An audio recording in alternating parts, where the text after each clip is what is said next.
Hello and welcome back to episode 62 of Sequel Pitch. We are back from our lovely break. You've had some spoiler casts in the meantime, which we've been very happy to provide, but we're back with the new format. We're gonna, hopefully some of you are watching this on YouTube now, which would be amazing, and we're just thrilled to be back. I'm your host for this special episode, Drew Toynbee. Joining me is the tiny reptile-headed Andy Henry. Use me? Excuse me? Out of everything you could have picked, you went for the tiny reptile head. It's one of the most memorable The images. fucking power-hungry leader. I would have taken that at least. No, that's Mike. As we unfortunately have lost Ross and Matt due to various plumbing-related incidents, we're thrilled. Yeah. We're thrilled to have with us, once again, Mike Bithell joining us. Mike, how are you? I'm all right. I'm a little bit sleepy. It's a little jet lagged and a bit of a busy week. We're launching a game next week, so I'm a little bit tired. But this is a welcome break. Excited. Well, indeed. I wanted to make sure that we got out there right at the very beginning. For any of you who haven't listened to the Star Trek episode from last year, Mike is a video game director. He's been working on a very exciting game. Are we okay to, I know we're going to try not to mention Disney-owned things generally, but are you okay with this? Little peek behind the curtain. I love Disney and all Disney-made things. Tron Identity, yes, we're making Tron Identity. So that is out next week. Really excited about it. I'm super into that. Obviously. That's people should wish this. I think it's Windows, Mac, Switch. It's in lots of cool places. And yeah, I don't know when this will come out, but if it's before it, go on. This is out on the 18th, so I did want to. Well, the game launched. You. Well, unfortunately, the game bombed massively. It was very badly reviewed. Anyone out there who wants to show a little sympathy, please buy the game, regardless of all the many controversies that have sprung up about it and the content in it. Please help me. Please buy the game. There you go. Is that good? That's a good plug, right? That's a good plug. Yeah, definitely. Yeah. 100%. Okay. If you've got a Switch, get it on your... No, buy it. We're not wish listing. We are buying on Switch, on Steam, wherever you can find it. Hopefully it's out by then. I think it will be. I'm sure it will be. Mike's been working very hard. So we... That's what the reviews said. The reviews that came out launch day. You could tell Mike was working really hard. He really gave it a good go. That was the bulk of the reviews, I think, come with that. Yeah.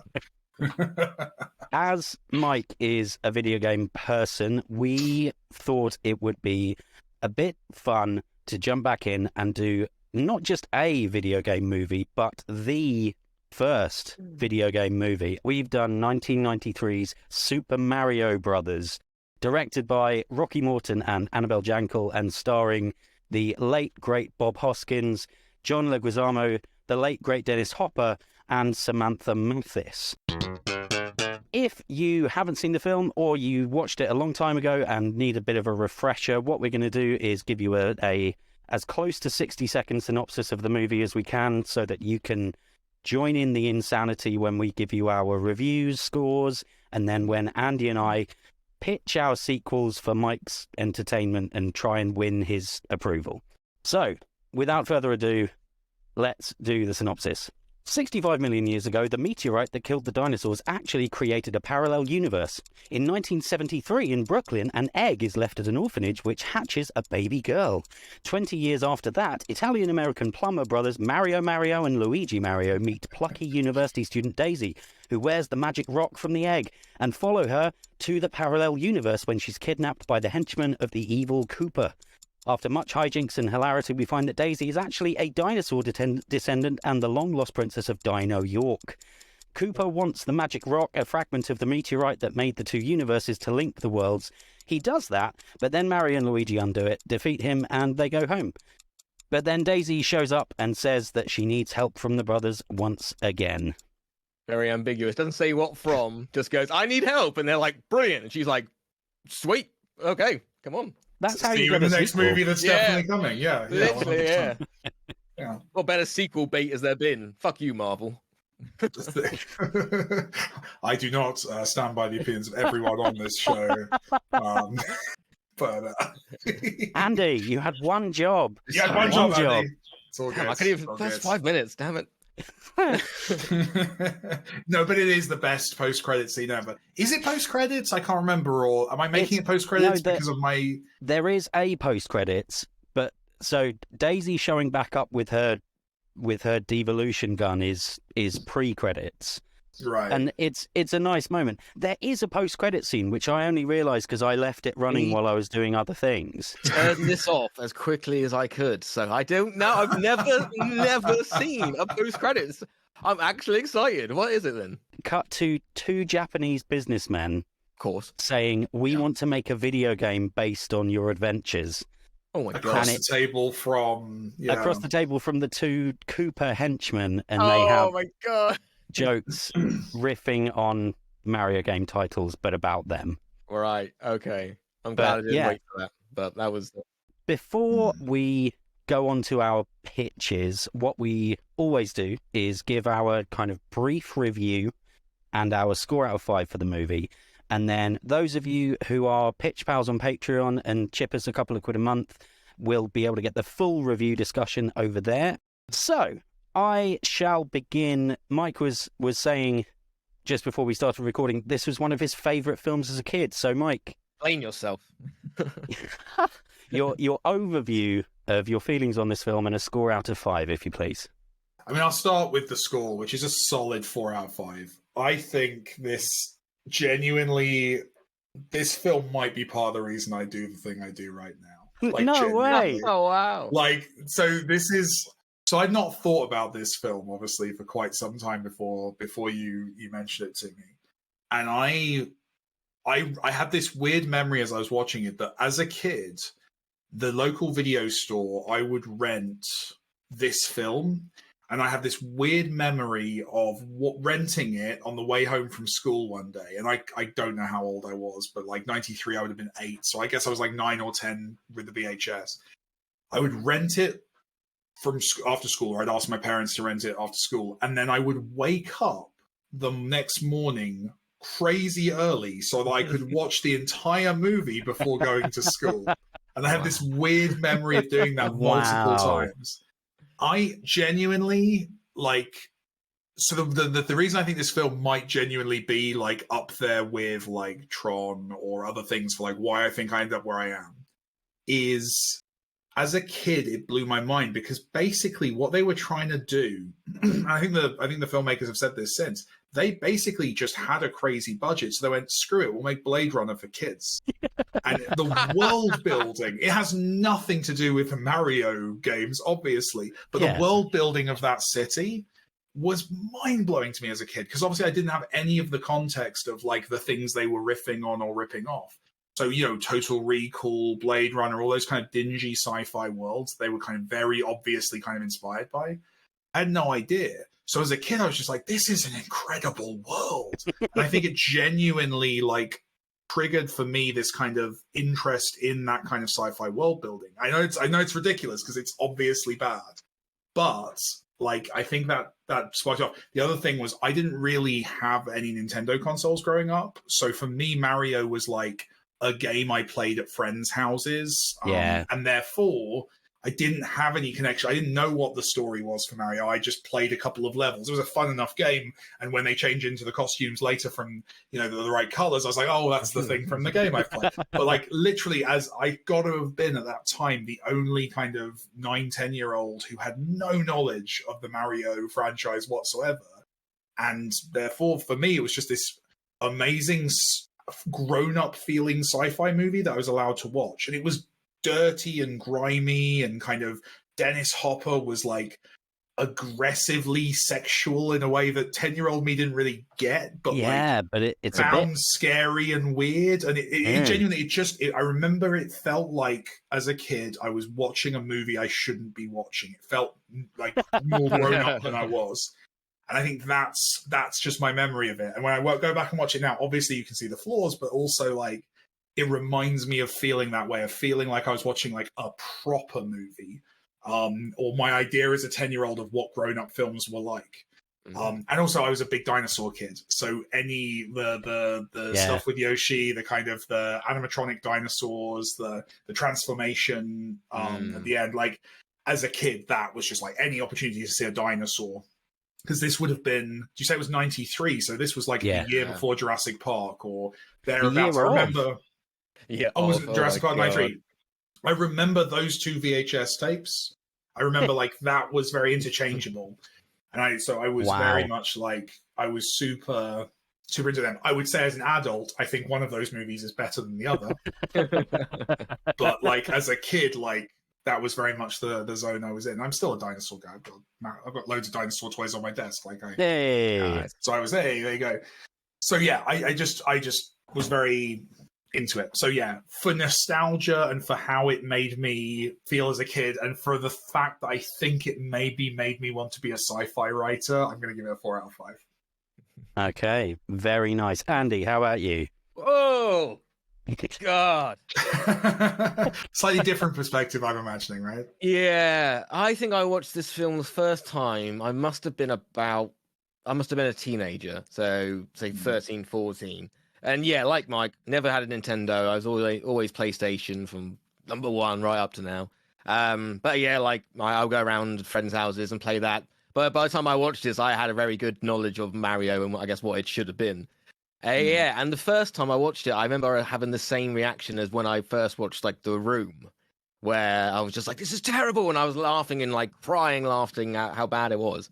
And then I watched it again this time, and I was just a bit like, it's not even as bad as I remember. Like, it's not even like so bad it's good. Some bits are so bad they're good. Some bits are just so bad they're boring.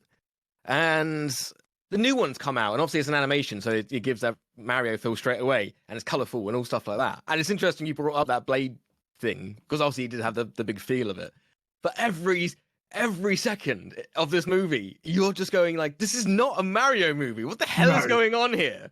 Like, they're at a nightclub at one point, and Bob Hoskins has to, like, dance with someone to, like, steal the necklace that they need. And I'm like, what the fuck is going on here? Like, it's just, it's so weird. But at the same point, like, some bits were, boring, where I, like, kind of picked up my phone a little bit and was just like, oh, there's nothing actually, like, terrible. Because, like, with The Room, you've got, like, the script's bad, the script's not great in this, the acting's bad in The Room, but the acting in this is okay, if over, like, some bits, Bob Hoskins, like, really goes for it. It's really funny when at one point, he picks up his, like, tool belt, and he's just, like, near the start, and he's just like, let's do it. And it's like almost like a dramatic camera zoom in. I'm like, where did that come from? Grab out your belt.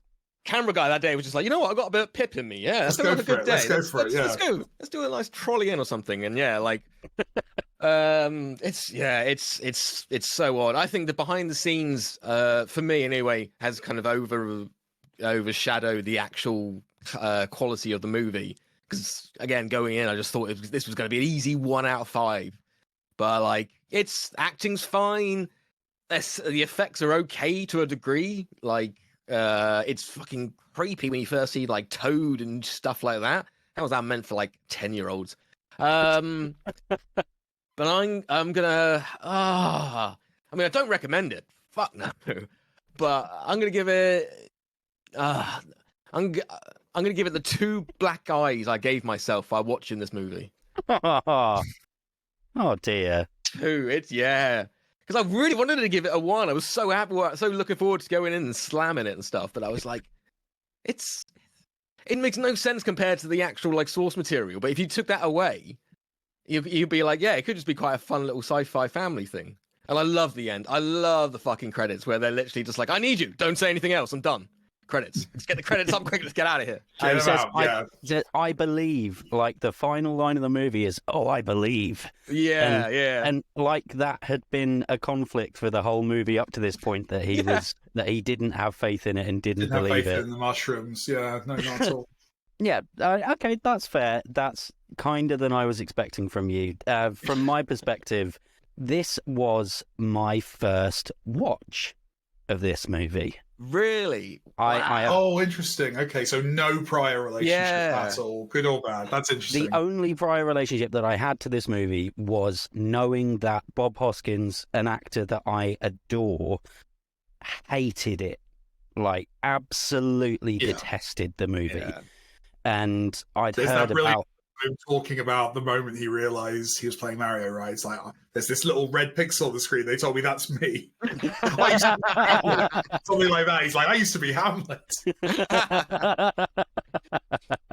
I feel even worse because Bob, he showed his son this, and apparently his son was like really young when he first watched it, so loved it just because his dad was Mario and it was just a kid's film. Yeah. So imagine being Bob Hoskins where his kid's like, what do you want to watch this weekend? Let's watch it again. And he's like, no, I almost killed myself because of this fucking movie. But so for me, I went in fully with the expectation that it was going to be absolutely abysmal. And I had a really fun time. I was expecting, I'd heard that it had tonal issues, and that not only was it inspired by Blade Runner, it's the production designer from Blade Runner. Oh, is it? Which there you is go. Yeah. insane. But it all worked, and it's got this real 90s kid movie soundtrack. Although I did, on the score... A weird Ghostbusters style. Yeah, exactly. Every now and again, which it's is like... such like a 90s soundtrack. When he's Yeah. when Luigi's asking out Daisy for the first time, there's such a like a... when he's like stumbling over the words and like, oh, kill me, this fucking soundtrack's awful. But like, open the door, get on the floor, everybody wants a dinosaur. I was into as a kid for like 5 years because of this movie. Yeah, I remember that being stuck in my head. That is going to be stuck in my head for like weeks. Yeah, the classic 90s ballad as well when the credits first kick in, which is fab. But there was one bit watching it, it came up in the police car chase, and then later on when Mario's fighting someone. And there's a motif in the music, and I was like, oh, they've pulled in some of the themes from the game. And then I was like, wait, that's not a Mario theme. That sounds exactly like the bloody music that played in the pizza missions of Spider-Man 2 on PlayStation. And I then fell down a hole of researching, was that an original piece or was it based on something else? And that was actually based on an original piece of music from the 1800s. And so I thought that was interesting. It's one of those, it's like traditional Italian kind of folk songs, right? Yeah. And it was... but there's a minor version of that, and so I was convinced. I was like, I know this is from a game. It must be from Mario. And then I realized it's a bloody Spider-Man song. But anyway, I had a lot of fun. I enjoyed the energy as soon as it kicked off, and the performances were pitch perfect for me. I thought John Leguizamo is always great, and he's like obviously looking incredibly youthful, which is a bit weird once you're used to his more recent stuff. But he's really charming. Bob Hoskins does a great job. Samantha Mathis, who plays Daisy, I was like, what do I know her from? The thing I recognize her is from Broken Arrow with Christian Slater and John Travolta. That was that, and I'm waffling. All I can really say for this slightly extended short thoughts is that I had a really good time. I'd show my kid this when he's a bit older, because he's dinosaur mad too. I think he'd have a blast. I would happily watch it again. I can't say it's good. No, but I would recommend it. I would absolutely recommend people watch this. And I want to go a bit higher than just the 3 of recommendations. So I'm going 3.5. Horrifying, melted Dennis Hopper splats on the floor out of 5. Lots of goo. I remember, like, lots of it's a goo brown movie. Goo. But again, like, that's the thing, is as a kid it felt more mature as a result. I didn't know it was the literal production designer of Blade Runner. I'm proud of that spot, that it felt very Blade Runner. Yeah. That's thanks to another one of my regular podcast listens, the Besties, just happened to do an episode on the Super Mario movie that I listened to a couple of days ago, and that's, I mean, everyone's doing it's we're all feeding the SEO gods, aren't we? That's ultimately what it is. Are you doing a Tron one of these at some point soon because of all of the Tron stuff bouncing around? Should do a Tron sequel. I would quite like to watch you guys tell me how to make Tron stories. I was saving me a lot of trouble, a lot of meetings. Well, you're done now. But we actually have a blank spot for. Well, I mean, it won't be until the middle of June that the episode comes out. But well, that If you've could got any work. ideas, I'd love to hear them. I'm looking forward to tuning in. I will learn about the world of Tron. Okay. And Yeah, come and learn therein. from us. We're clearly far more knowledgeable than you. That's what I realized earlier is like your show is basically like the fun version of my entire job. Like your show is like my job, but like for an hour, and you get to do some cool stuff. That's honestly preferable. That's cool. Well, I mean, yeah, when we started this, we all had the noble intention of like we're all aspiring creatively people, and we were all like, oh, maybe this will teach us to become better storytellers. And 2 years in, it has not yet. No, does it not? I bet it has. I bet it has. We'll see. Yeah. We'll see. Yeah. We'll need to go. We need to do a poll or something. But anyway, right. So that's our score. I'm just gonna. Oh, I've got to do the average. Did you give it 3? What? I gave it 3.5. Super Mario Brothers 1993 comes out at 3.17 out of 5, which is a sequel pitch recommendation. We recommend that you watch this movie. I don't. Closest.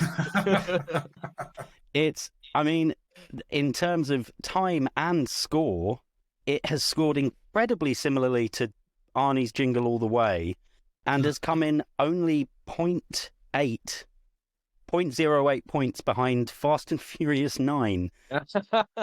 For those of you who are over on Patreon, you'll catch the full review whenever you decide to download us from the private RSS feed. For the rest of you, let's go and get our sequels pitched. Okay, so we are here for the pitches. Now, normally we have our scoring system, so the winner gets 3 points, second place gets 2, third place gets 1, and the host gets 1, just to try and keep things a little bit fair. However, seeing as Matt and Ross aren't here, and we have a special guest, we are just playing for pride this week. These points won't be added to the tally. I'm thinking we should steal from the guys that Kind of Funny and do a pizza bet. Like whoever loses has to buy the other one a pizza. Andy, how about that? All right, as long as there's some sort of competition. As long as I can be. Yeah, as long as you don't waste your time. Like, there needs to be steaks. Don't come with an idea without any kind of. No, there needs to be pizzas. It's fair enough. Or a steak. I'm happy with a steak. Steak pizza. Okay. Yeah. Meat feast. Pizza. Meat feast. Excellent. Okay, so here we go. The rules of the pitches. Andy and Mike will choose who he wants to hear from first. We will give our pitch. If Mike has any questions in the immediacy, he can ask them. If not, we'll move on to the next pitch. Once the pitches are out the way, Andy and I will take a few minutes to rabidly argue why Mike should choose us and not choose the other one.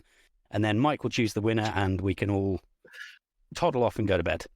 It's a deeply successful pitching technique to make your pitch and then whinge about how the other person's idea sucks. I always do it in any pitch situation. It's a really good way of handling it. Do they, when you pitch for people, do they make you stand in a line with the other people? No, it's weirder than that. They pretend they're not talking to anyone else. That's been my experience of pitching. Like, Mike, you're the special one. We want to hear from you. Oh, great. Well, so you're going to tell me if you like this in the room? Well, we might wait a few weeks for no reason at all. What else, Mike?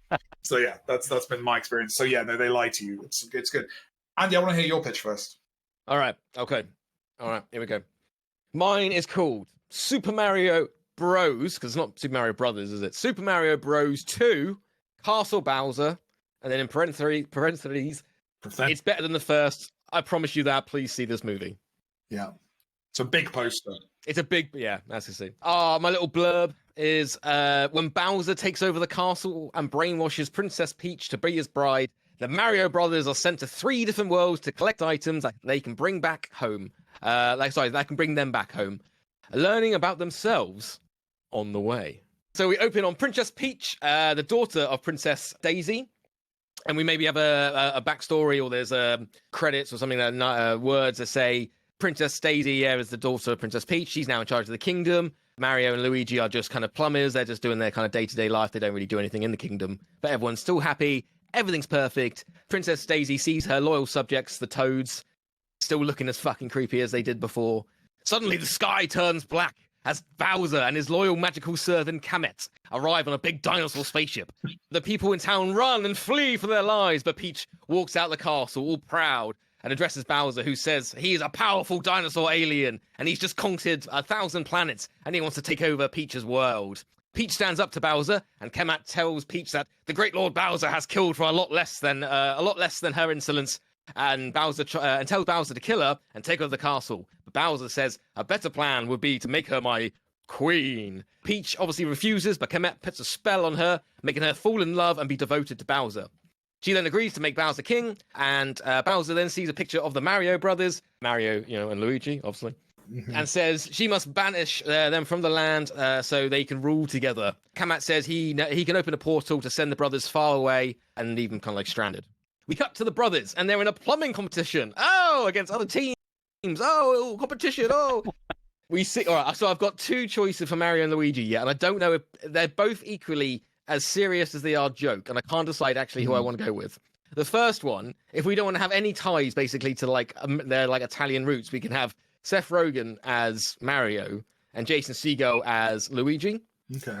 We also, or if you want to go again, maybe serious, maybe not, we can have Danny to be clear, DeVito. the casting of the original movie was not very tightly close tied to Italian-American roots. I do prefer to have Danny DeVito be my Mario and John Turturro be Luigi. Oh my god. Yeah. Oh my god. Picture them, both mustaches, both in the fucking right colors. They're in a plumbing competition. Mario has put their team in the lead, and he tags in Luigi to finish it off. But Luigi panics and loses the lead. But Mario kind of comes in, saves the day, and wins the contest.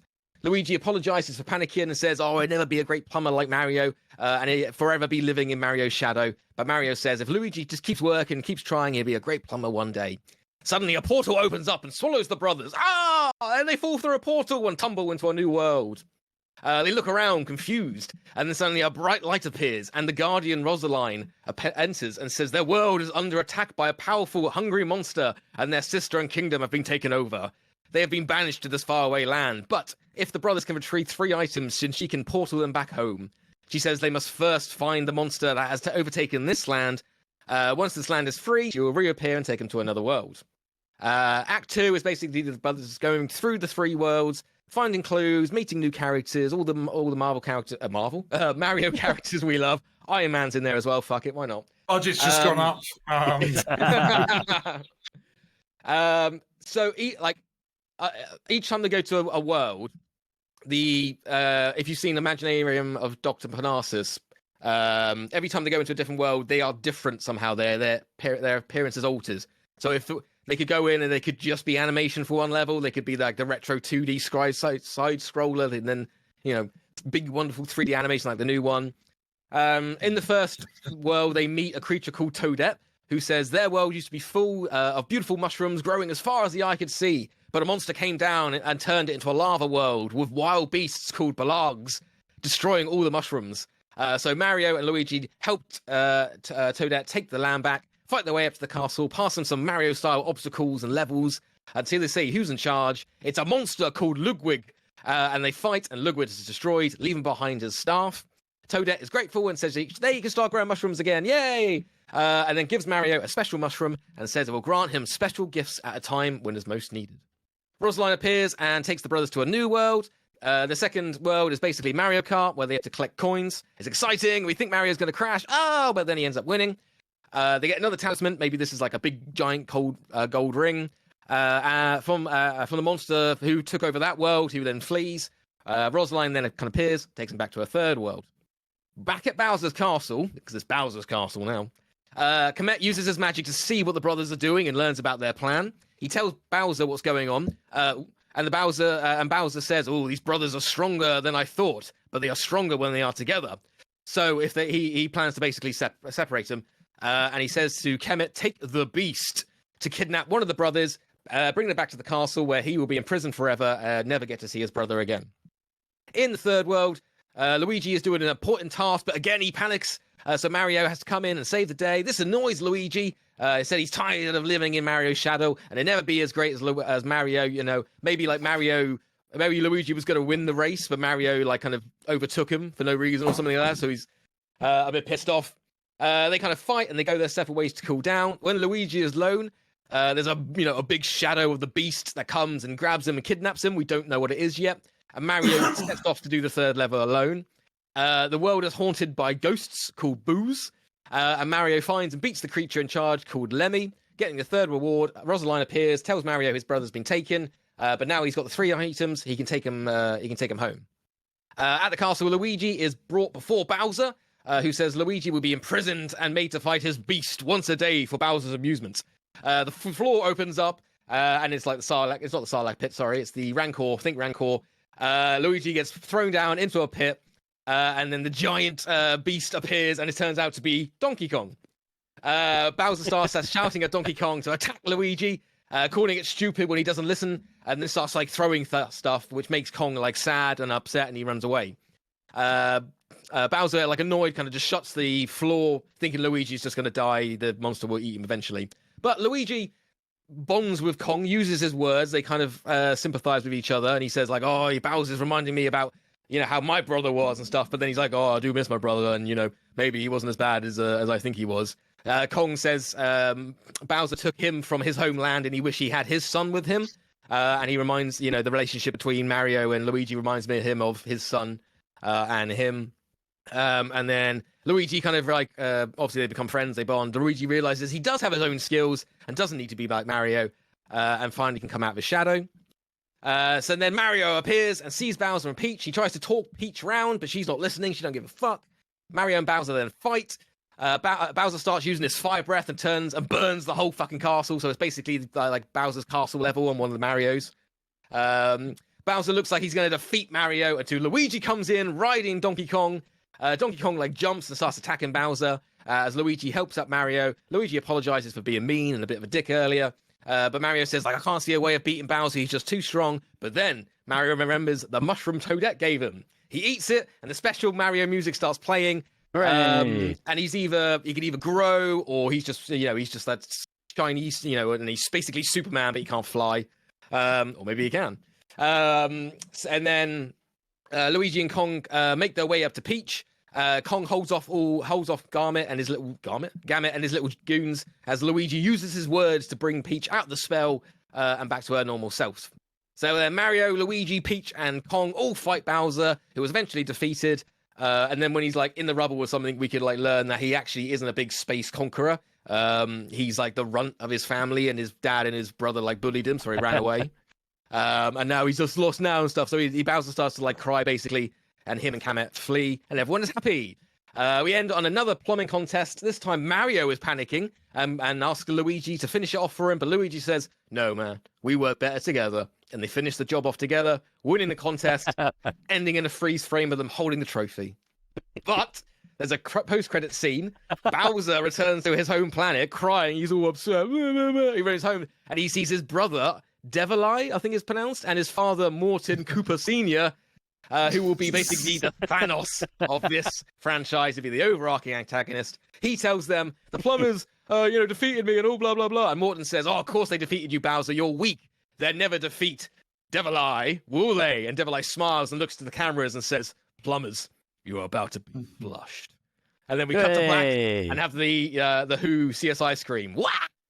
Oh, credits. Wow. Awesome. Damn right. Mike, any questions for Andy at this point, or you want to just let it sink in? It's a lot. I'm going to let it sink in. I want to hear yours. I want to kind of bounce the two off each other. I want to be comparative in my process. Okay. So mine is titled Super Mario Worlds. There are some similarities between our approaches to this. 30 years after the evil Koopa's thwarted scheme, the Mario brothers must journey to a new world, the Mushroom Kingdom, to thwart an evil threat. So we open in 16-bit animation and retelling the story of the first movie and its cliffhanger, and then what happens afterwards, which is Daisy returned because Koopa, when he was devolved, wasn't actually fully devolved. The sludge that came off of him was his flesh, but he was left as a terrifying ambulatory skeletal T-Rex and has taken the name Bowser.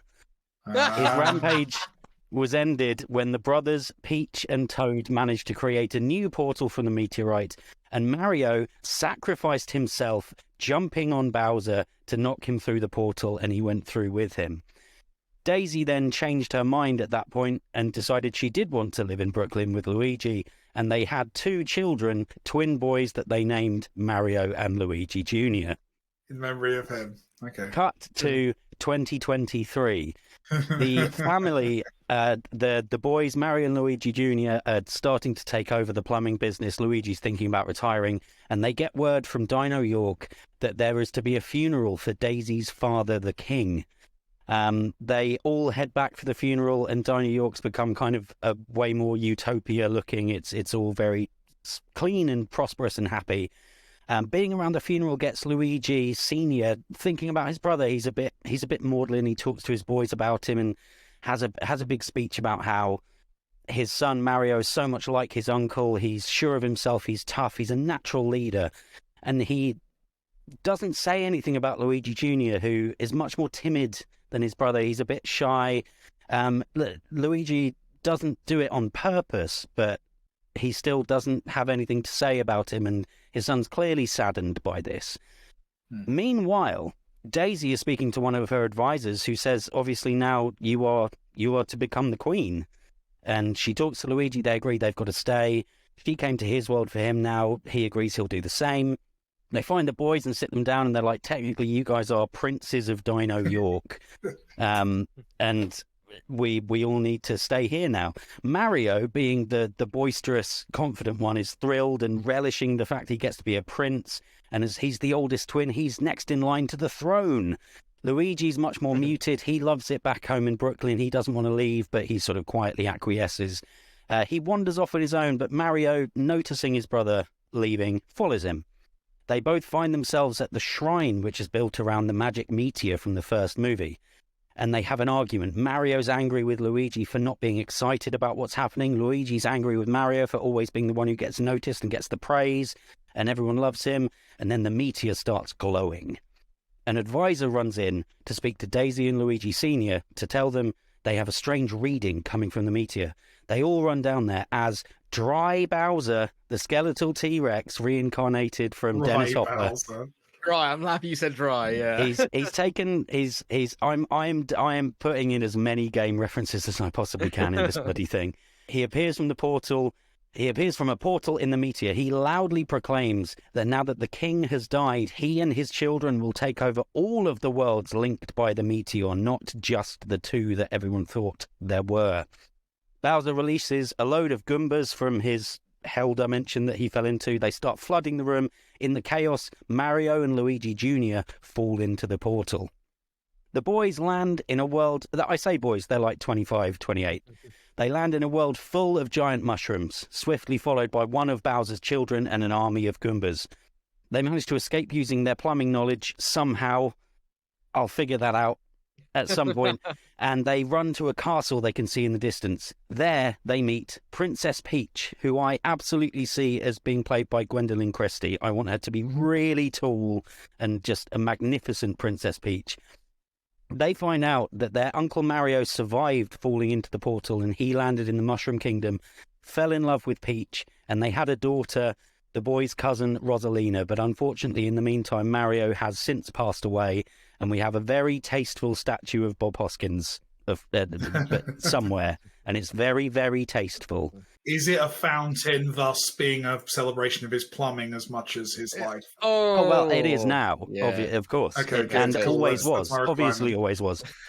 There's also a new Toad who is a little mushroom person from the Mushroom Kingdom, and they say that Mario named him after the hero from the first movie who helped free them and save the world the first time. So Toad is now a mushroom person, not a tiny dinosaur-headed musician. From here, the boys, Rosalina, their cousin, and their Aunt Peach have to defeat each of Bowser's children to take one of their elemental weapons that they each have to create the master weapon that can be used to trap Bowser back in the Hell Dimension, because it's a kid's film. So first they do the Mushroom Kingdom, then there's a desert world, an underwater world, a car racing world, and finally a ghost world. As they work together liberating the worlds, Mario begins to see actually reflections of himself in Bowser's kids being sort of arrogant and entitled and sort of smashing their way through taking what they want and getting everything that they want, or trying to. Luigi begins to gain some confidence, and they start being able to work together a bit better and growing a bit closer. In the final Ghost World, they end up coming up against King Boo, and Luigi manages to save the day by building a vacuum cleaner that can trap ghosts and pushes through his fear and saves the day, and we get a nice Luigi's Mansion callback, or not callback, but a reference in there. Also, somewhere in here, I want someone to get hurt. Maybe Luigi gets hurt. And we have a joke about the fact that Mario knows medicine because he went to med school but dropped out. So we've got a Dr. Mario joke in there as well. So they finally get all the pieces. They return to Dino New York just as Bowser, who's taken it all over, is about to invade Earth. The boys appear, and with help from their parents, who escape by also using their plumbing skills, they banish Bowser back to the Hell Dimension with his kids. Everyone's happy. Mario's a bit more humble. Luigi's more confident. But then Mario talks to his parents, and he says he saw what wanting power did to Bowser and his children, and maybe the people of Dino York don't need one person to rule over them. And so the family abolished the monarchy because hereditary monarchies are bad, and they return to their life in Brooklyn. Luigi and Daisy get to retire in peace, and the new Mario brothers carry on the family business, but we see they still go and visit the other worlds to have adventures, see their cousin, and keep the world safe from the ever-present threat of Bowser. The end. Cool. So we have two very different approaches here. Andy has made a pitch for a movie based on the popular video game Super Mario Brothers. And Drew, you've given a pitch for a sequel to the movie Super Mario Brothers. What I would say, Mike, is Yeah. you don't have to think of yourself as the producer who's going to choose the most profitable one necessarily. Oh, I'm not. No, I'm not. I'm good. Okay, you can choose just your favorite pitch. Yeah. Yeah, so I'm thinking about the brief, and my understanding is that this is a sequel pitch. So I guess immediately as a producer, I want to go to Andy and be like, Andy, we're in the Super Mario Brothers movie business here. All right, we're looking to make a sequel to Super Mario Brothers movie, and this is an important pitch for you. You need to get this. I've been preparing this my whole life. So could you give me, could you make adjustments or correct your pitch a little bit so that it feels just a little bit more like a sequel to, and I've not checked the numbers, the very popular 1993 movie, of course. Super Mario Brothers, which I watched for the first time yesterday, and I thought it was very interesting. And I'd like a sequel to that, please. So is there any way we can kind of massage what you just pitched me and make it just a bit more Hoskins? Yeah, I think I'm sure. Yeah, I could do that. I'm definitely up for that. What did you have in mind? Any elaboration? Well, no, you're going to pitch me. I'm interested in what you what would you do to your pitch to get it there for me? Because, like I said, I'm aware there's a video game, but I've never played it. For me, I'm making a Hoskins movie here. I mean, obviously he's passed. That's a shame. But we have got some very exciting technology. Someone has scanned every frame of Enemy at the Gates, and we've got a really good CG Bob Hoskins. So we're interested in ideas for using all the Bob Hoskins balls. It's Enemy at the Gates. Oh, I'm gonna have to watch that now. Well, it's one of those movies that whenever it's mentioned, you have to watch it. That's the rules. Yeah. The three different worlds we go to could all be kind of different as well. We can get obviously the first film had the Blade Runner. Was it DOP? Was it DOP? That's a great fact. Yes, that is something. Actually, my father was the production designer. Amazing. That's amazing. And also on this, I remember he always said to me, he said Blade Runner was cool, but the film he was proudest of, and therefore the film I love the most. Super Mario's. That was the one. Super Mario Brothers. That was the one. That was the one where he felt he really spread his wings creatively. I thought Blade Runner he did was for the money, Blade Runner I thought was okay. I thought it was like a 2 out of 5. Super Mario's. Yeah. Obviously, past double figures. That's the one. That's the one that he said. He always said to me. He took me to one side. He said, "Mike," he said, "That's the movie." He said, That's whatever you do in life, hit that level. Super So Mario you're Brothers. looking for like a bit more Bob Hoskins, a bit more like street, a bit more dirty, a bit more like London. So yeah, so like say these three worlds. I guess what I'm saying is I'm looking for you to honor my father's memory. That's what I'm trying to say to you. Like that's the Sure. line. That's the objective I'm going for here. I'm old school. I want to make a sequel to to a movie that's very important to me emotionally. Yeah, well, so I mean, if you could do that for me, that'd be great. These three different worlds could be a chance for three different locations and stuff like that. So we can definitely like try.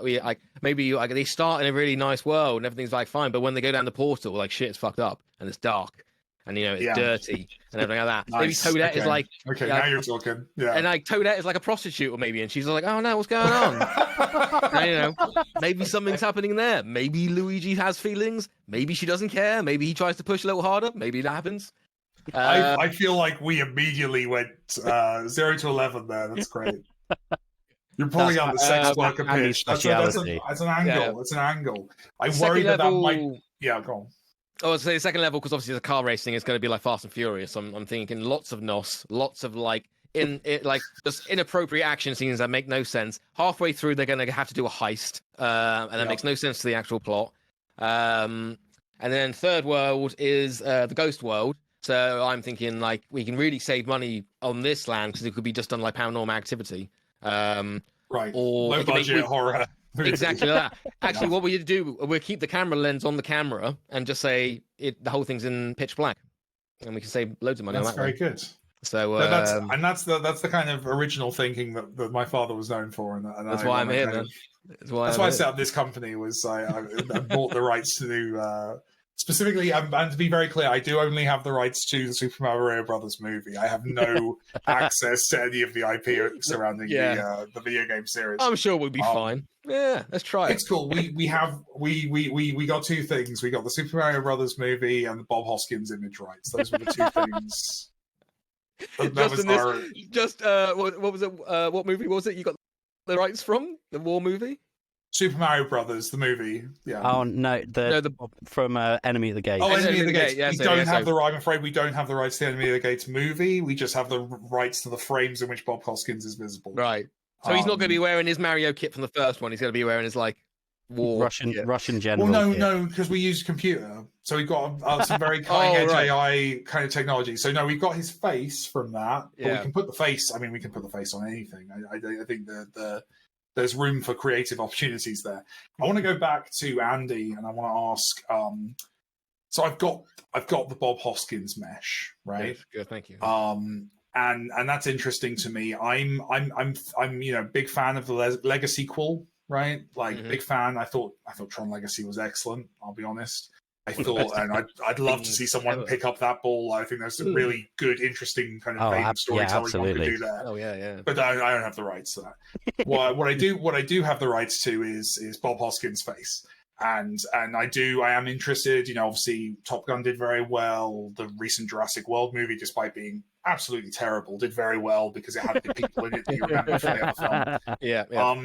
And also from ‑93. So I feel like it's time for us to bring that back. So I'd be interested in how would if we could bring Bob Hoskins into this story using the power of technology, how would you add that to your story, Drew? How would you is it a third act reveal? Is he there from the start? What are we doing with Bob?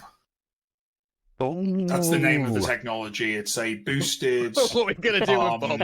Optional. Bob in a box. Just open him up and let him. It's a BOB. That's what it is. Yeah. It's the tech we built. Yeah. Okay, I would. Binaural optical bastard. I would keep.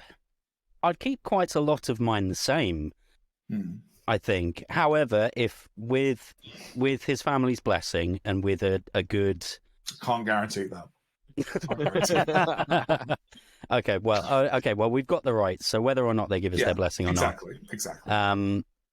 I would have them find him still alive in the Mushroom Kingdom. He still has his daughter, Rosalina is there, but it would, rather than Mario the younger and Luigi Jr.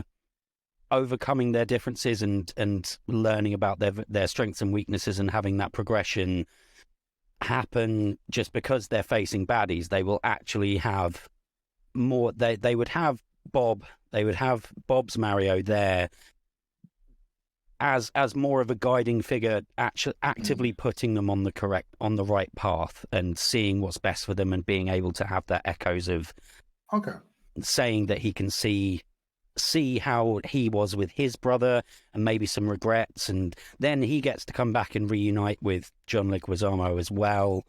And then you also get the nice echo from the end of the first movie where Daisy, before she changes her mind, decides that she will stay, and he obviously has the opportunity to come back to Brooklyn, but decides he wants to stay in the Mushroom Kingdom because that's where he belongs now.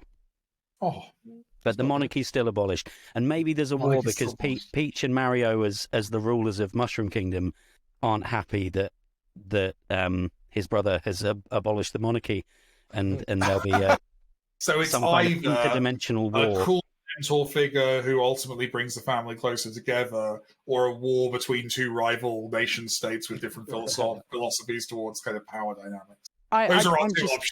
Yeah, I'm just saying that that's an option for the third movie. Oh, I see what you're saying. That's the kind of rising tension. I like that. That's interesting. I would have evil Daddy Mario. Actually, that's what I would have. If you want to evil Daddy Mario, yeah, because him and Peach would be in charge of the kingdom, obviously, while Junior and Junior are off doing their competition. So Peach gets brainwashed, Papa gets brainwashed but puts in a cell, and then when Mario comes to fight him in Act 3, he's like, "What, me? Nah, fight your dad, mate." And so he has to first fight him dad. And then he hits him so hard at one point it knocks him out of his spell, and he's like, "Oh shit!" Interesting. Okay, that's it. And that's our one shit because it's a PG-13. Exactly. So use it for that. That's the one we get. That's the one. Very cool. No, that's very good. I think you both made really interesting pitches. I'm super excited. I'm just trying to think if there's any other questions I had. The Mario Cinematic Universe, Andy, that you alluded to. Setting up some money here, money, Mike. This appeals to me. This appeals to me because I'm a Hollywood producer. So obviously you're introducing Donkey Kong, who I'm going to need you for legal reasons to always refer to Donkey Kong, especially as you've introduced an origin where he's been kidnapped from his native land and brought there. That's if you call him Kong, we're in a lot of trouble. So just please always include the word donkey whenever referring to him in your pitches and just in interviews and elsewhere. It's definitely something that PR have already flagged for me. What are your views beyond that? Are we getting a solo movie for him? Give me phases 1, 2, and 3 of the Mario Extended Cinematic Universe, please. We've got the MCU, as I'm planning to call it. Yeah, the MCU, that's it. So we've got Donkey Kong going back to his homeworld. He wants to see his son. He realizes his son has turned evil and stuff, and he's actually in charge of the planet. So his son rejects him, takes him, banishes him. That's the first movie. Second movie is the dad, trying to build his way back up to his son. Leaving little notes going like, "Come on, don't be a dick," and son's like scrumpling him up, throwing him away. That's the second movie. Intimate character studies. It's beautiful. No, it's really good. It's good that we can hit that depth with the franchise. I'm excited. And the third one, letters from Iwo Jima with Donkey Kong. Yeah. That's it. Yeah, that's it. And the third one is just 90 minutes of fighting. Okay. Some with fists, some with loving words. He punches his son a couple of times, and he's like, "Listen, I don't want to do this. I love you, but come back around." Is taking a turn. Yeah, I didn't mean it to. But it works out well in the end because the son turns around. And he's like, "Oh no, you're right, Dad. I've been a bad monkey. Why don't you come back and be the king? Ape. Sorry, I've been a bad ape. And then you come back, be King Donkey Kong, and I'll be Donkey Kong Junior because I'm not ready to live up to that title yet. And then we've got a spin-off with Donkey Kong Junior, Mike. So you're really using this Mario movie to create I'm a Donkey Kong stretching it. universe. As far as I can possibly go. The Mario film is just kind of your way of getting a foot in the door, but really the magic for you is the Donkey Kong. Oh no, we've got Mario. That's We've got Mario. He's got his own franchise going on. We've got Toadette. We got a reality show of Toadette Finding Love. That's going on. Reality TV show. Okay. We've got this Donkey Kong going on. Bowser origin story. There's so much going on in my head right now. I can't even just put it down on paper. Wow. That's a very strong pitch technique. That Yeah. You're thinking of lots of things, but can't I've quite say them right now. I have so many ideas. I can't say them all at once. That's a great technique. Yeah, That's I'm going to Lovecraft literally use method. that. I like that. That's a good approach. Yeah. It was so crazy. Level of ideas. Yeah. 100%. It would overwhelm you with horror if you could only imagine how many movie ideas I have in my head right now. It would warp your sense of reality to the extent where there was no recovery. I like that. So yeah, I think both are really strong. I think both are very interesting concepts. From my perspective, I'm torn because, like I said, I think Drew has gotten a concept there that really builds on the particular weirdness of the Super Mario Brothers movie. And I think you, Andy, have created a multi-billion-dollar franchise. So for me, it's between the art and the commerce. And I think, for better or worse, I will always be drawn to the more, I think of Dad. I think about, what he did with that first movie. And I think I probably have to lean in the direction of Drew, simply because he's honoring what we built. Dad. And when I say we, I don't mean myself, obviously. But the thing I inherited. The geniuses of the 93 movie. The debt I inherited from this movie is better kind of captured by Drew. Whereas I feel, Andy, I think what you're doing is great. I would honestly suggest you pitch it to the Nintendo guys. Yeah. I think they might really like it. Like they're very into it.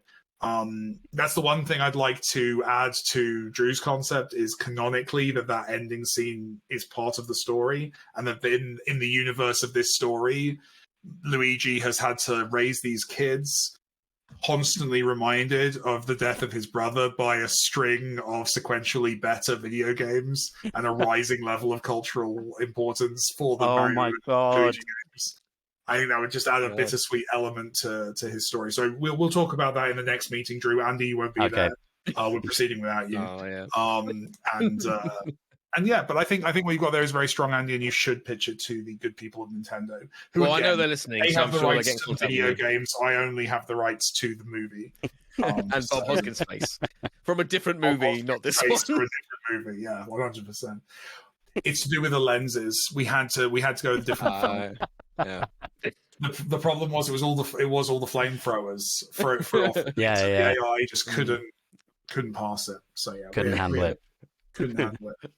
That's Well, cheers. There we go, Mike. Thank you so much. I thank you for providing me with dinner at some point in the next couple of weeks. Well, thank you for giving Andy the opportunity to provide me with dinner. It's very, very kind of you.